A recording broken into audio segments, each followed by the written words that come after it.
Oh, I know you do. Because because you know there's not that many World War II people left. That's right. You're one of the very few. And my rate might be more than 90%. I bet it is. I bet you it is. I know they're treating me right. So well, that's and then I've heard a few guys back, say 5 or 10 years ago, hollered about that. The VA. Well, to my opinion, the way they hollered, they never was overseas and never fought. But I could be wrong there. But I think that's probably the reason why they.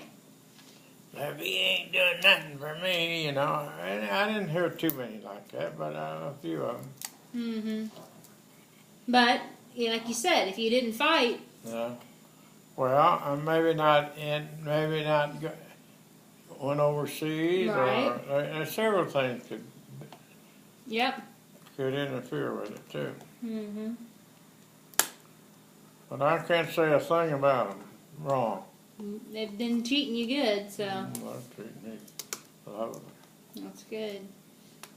You've gotten everything you needed so far. When I went in the service, I didn't go in the service for that.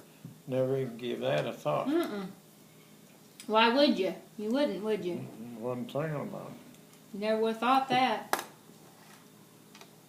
And nobody probably did they? No. Might have been a few, but very, very few. Yeah. Maybe not any. Yeah. Their mind wasn't thinking about that. Thinking anything would happen, you know. Naturally, you would. We don't want to think that, yeah. You know. For sure. So ain't nothing going to happen to me when I'm 23 years old. No, that's what you think. Well, yeah, you're invincible. 23. 23. Yeah. So what did you do?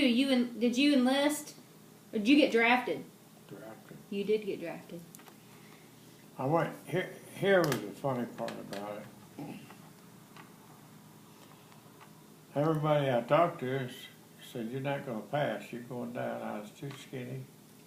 And I weighed 109 pounds, I believe. Oh my God. But I was skinny, see, a little. I wasn't much bigger than she was.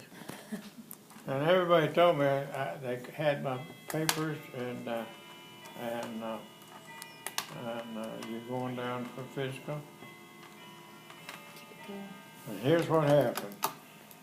I went through all this process. It took about a week or 3 or 4 or 5 days, whatever. Can't remember that. And I remember this guy told me, says, well, he said, you're on the borderline.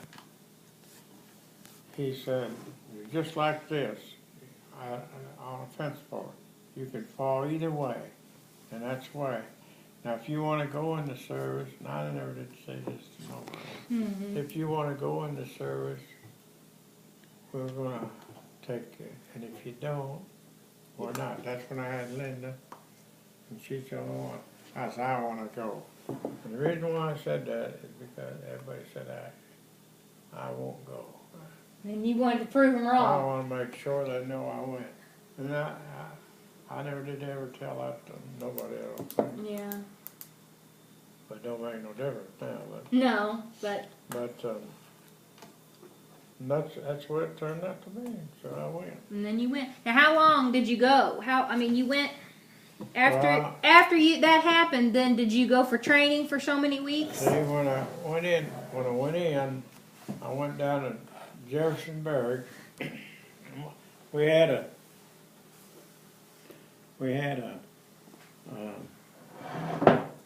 package, and it was one door, you know. And they open, yeah. And then it had a rumble seat, folded like this, see? And that's when I had that, and so I went in with that, and what was I going to say? You were going to, when you went to your training, your basic training, is that where you went? So I went down there, and this old sergeant, he said, well, he said, we're going to give you these clothes, he said. So he gave me He gave me a size, I think that's 28 inches around there, something like that. Then he gave me a size 40. And look, they look about like Could wrap this. around See, you. like this. Yeah. Well, I said, man, what I want this size for?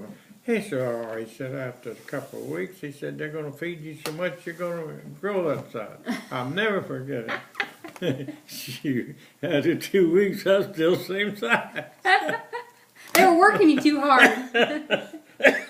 So I had to take them back and change them. I think that's the only thing I ever had to take back. Oh my gosh. But I just happened to get a small attic sergeant, I think. But I might not have been, but it wasn't nobody issue, nothing like that. I wouldn't have thought. No. But what I was going to tell you, we was in this car, you know. When we first went in, we stationed at Jeffersonburg. Now, where's that at? St. Louis, East St. Louis. East St. Louis? Yeah, Oh, okay. right.